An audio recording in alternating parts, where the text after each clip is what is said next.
All right, here we have the 2017 Little Guy Tag Max. Good thing about this particular model year, this would have been the last model year that New Camp as we know it today was still with Little Guy. So you've still got the good build quality from the same people that still make the tags to this day. Next year, 2018, New Camp became its own thing. They split away from Little Guy. Little Guy went and did their own thing. And New Camp retained all those same quality standards they had previously. So they are all still built by hand right here in Ohio by the Amish. So let's go ahead and get in and take a little bit of a closer look here. Start off up here at the front, 2-inch ball, just a standard manual crank. Up in here, propane tank, you got room for a single battery and then propane as well. There is a tank that goes with it. We just get them out of here when they're not locked up just to prevent people from stealing them, because we're in a spot on Broad Street here in Columbus, Ohio that's, stuff gets stolen. Catalytic converters, anything that is not bolted down tends to go. One of the things I do like on the outside here, this moon window, gonna open up real big. You got screen and privacy shade on the inside. It's one of the features I love about what the details that New Camp puts in versus what you're gonna see on Little Guy's trailers of today.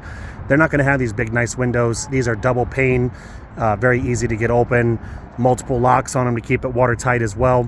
And being double pane there is gonna keep keep you insulated a lot better as well. Coming around over here to the street side, obviously you got doors on both sides. Already got them opened up for you here. Nice little window on the side, exhaust vent over there for your furnace.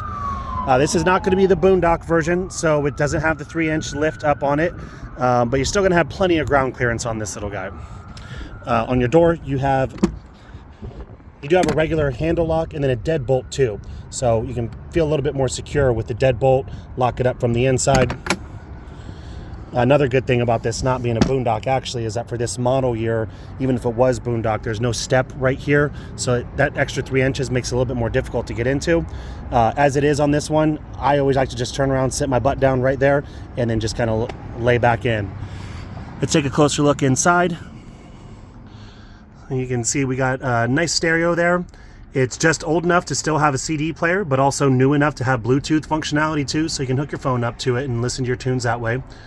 You do have a TV in here, which you don't see in tags anymore. Nice flat screen. There is your AC as well, just a regular wall mount style. And let me crawl in here a little bit further. Take a look inside of these cabinets here. I love the stain color on these cabinets. I think this is very nice. This is something that New Camp really doesn't do anymore. They go for a lot more lighter birch type tones. Coming over here a little bit closer, got the charging center. There is your converter behind the black box there. 110 power when you have shore power or a generator. And then there's the other cabinet there as well. The functionality of these windows is one of my very favorite things from that New Camp does.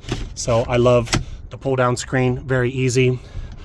Pull up for privacy, or have a little bit of both. I love that feature. New Camp's windows are my favorite RV windows that are out there. Gonna have the same functionality on your other side window, and then your big moon window here. That's what it looks like when you're in here laying down from underneath. Coming to the other side of the trailer, you got some cubbies here on either side of that big window, and then some LED lights, good for reading, just little press button guys.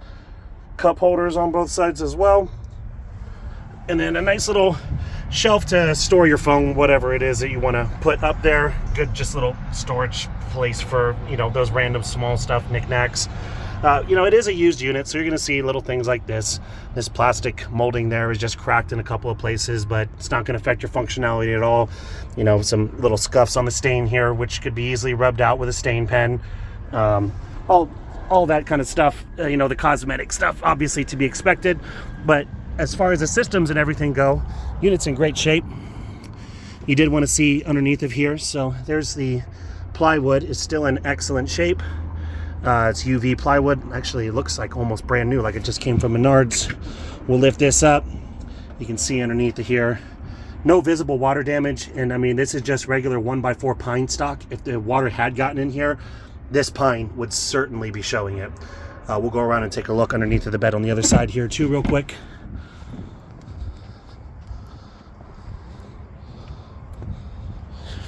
Like I said, my dad's a carpenter and cabinet builder, so when I say things like 1x4 pine stock, I know what I'm talking about. Here's another cool thing that I really enjoy. Even for simple screws like that, that is a pocket screw with a square drive screw head. It's the best hardware that you can get, and that's all that the Amish use. They use the best hardware, they use the best tools, and they use the best people. Looking around here still, you know, not seeing any sign of water damage whatsoever, so we're in good shape. Here's a view from your backside here. Again, got deadbolt on this door as well. Intake for cable, that will feed into your TV if you're at a campground that has cable. Just hook up with a little coaxial. Here's your 30 amp plug right there. And then inside of this lockable guy, you're gonna have your water tank fill. I believe it's an 8-gallon tank on these, and then your city water connection right there too. Stabilizers, front and back. Got a pair of them, just manual guys, as you'd probably expect. And we're running a little bit downhill, so this actually looks like it's sitting a little lower than it really would be. But you got all the amenities you would figure that you'd have in a tag. Previous owners got this little cutesy little thing on there. You can take that off if you want to. But let's take a closer look here. Inside the cabinetry here, got some plumbing back there, but otherwise plenty of space for storage in here. Lots of countertop space on that side, probably about 30 inches or so. Sink is gonna have cutting board cover right there, nice and simple. This cooktop here I actually like better than the ones we're using these days because it is raised up. On the newer ones, they're actually recessed down in here, which limits the size of the pan that you can use. So you could put whatever size pan you want on this and not have to worry about, you know, damaging your countertop or any of that other stuff. So I really do like that. You've got 110 and 12 volt cigarette lighter style plug over here. And then coming over here to the Norcold cooler, it's become a staple. You just kind of pull up on that handle, pull her out, and you got plenty of space in here. This runs off of 12 volt as well, so you won't need shore power. Just really like a little mini refrigerator box. Very cool. It has variable temperature on it as well. And just very easily lifts right back up into place. Closing this up. It's on nice big struts on either side, so it's going to open and shut very nice and easy for you. That'll be the last year you'd see that website on there because it's not that anymore.